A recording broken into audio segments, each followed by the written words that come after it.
आज के निबंध का शीर्षक है वसंत आ गया है, जिसके रचयिता आचार्य हजारी प्रसाद द्विवेदी हैं।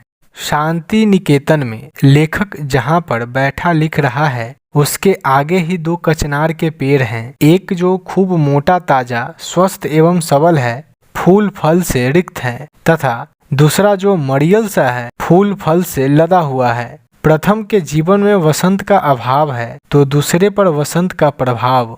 दोनों पेड़ एक ही बार लगाए गए, लेकिन दोनों के भाग्य अलग अलग हैं। एक देखने में स्वस्थ एवं सबल रहने पर भी दिल से प्रसन्नता नहीं उदासी है, और दूसरा शरीर से देखने में दुर्बल रहने पर भी दिल में उल्लास उत्साह एवं उमंग की सरिता बहाए जा रहा है।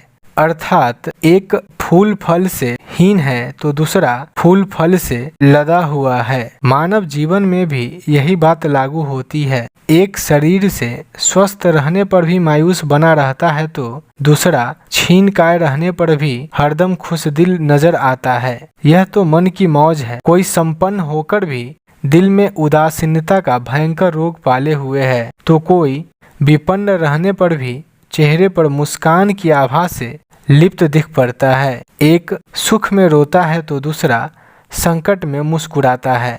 अपना अपना भाग्य है, कोई इस पर क्या कह सकता है। जाति पुष्पों का एक केदार है, पर इन पर ऐसी मुर्दनी छाई हुई है कि मुझे कभी प्रसिद्धियों पर लिखे हुए एक लेख में संशोधन की आवश्यकता महसूस हुई है। एक मित्र ने अस्थान में मल्लिका का गुल्म भी लगा रखा है, जो किसी प्रकार बस जी रहा है। दो कारवीर और एक कोबीदार के झाड़ भी उन्हीं मित्र की कृपा के फल हैं। कहीं भी उल्लास नहीं है, और उधर कवियों की दुनिया में हल्ला हो गया। प्रकृति रानी नया श्रृंगार कर रही है, और फिर जाने क्या क्या। कवि के आश्रय में रहता हूँ, नितांत ठूठ नहीं हूँ, पर भाग्य प्रसन्न न हो तो कोई क्या करे। थोड़ी दूर पर वह पलाश ऐसा फूला हुआ है कि ईर्ष्या होती है, मगर उसे किसने बताया कि वसंत आ गया है। मैं थोड़ा थोड़ा समझता हूँ, वसंत आता नहीं, ले आया जाता है।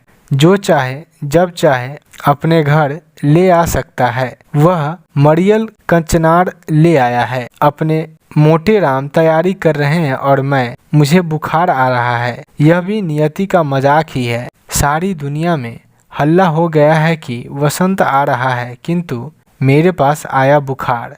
अपने कचनार की ओर देखता हूँ और सोचता हूँ, मेरी ही वजह से यह यहीं रुका है। अतः कहने का तात्पर्य यह है, प्रसन्न चित्त मनुष्य ही संसार में कुछ कर सकता है, दूसरों पर अपना प्रभाव जमा सकता है, दूसरे के दिल में घर बना सकता है। अप्रसन्न रहने वाला व्यक्ति अपने आप के लिए भी भार सा ही है। वसंत समय के साथ गतिमान है, जो चाहे उसे अपने जीवन में जिस किसी भी समय उतार ले सकता है। मनुष्य वसंत की इच्छा के अधीन नहीं है, अपितु वसंत ही मनुष्य के इच्छाधीन है। वीडियो अच्छी लगी हो तो लाइक, सब्सक्राइब और कमेंट करना ना भूलें।